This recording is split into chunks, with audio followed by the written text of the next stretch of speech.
Pagayong lumalaban sa tinig na nilalabas pinakalat. Di nakaramang angas na tuloy na pinakita. Benta, kita ang tubo-tubong letra. Kwenta ang di basta-basta na binibenta. Di na kailangan man din sa manira. Tila na matalas, mambihira, tira. Usapan pa rin na wala tisa. Ganito'y nasa bago pa ipasa na nilapat o sapit na binasa. Lakas ang tinig hanggang sa mabingi.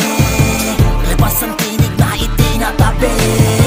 Lapag yung mga salitang nakakabilib. Makinig, sabi na nabagbag mong maririnig. Ilakas ang tinig. Ilabas ang tinig.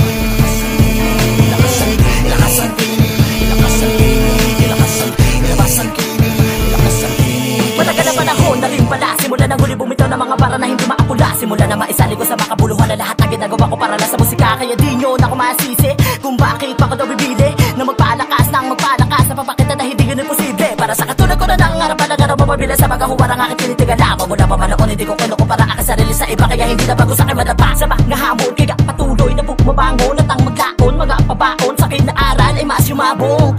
Kaya kahit na marami ang mga talangkang kilalagabang sa akin ay hindi nasigahan. Paano lumago at ang palayo ang kaalaman ng git sa inaasahan na mga hindi makaunawa kung paano ko magkapapinalasa. Sa musika naman napakasasa na maraming taon kaya lalo nahasa.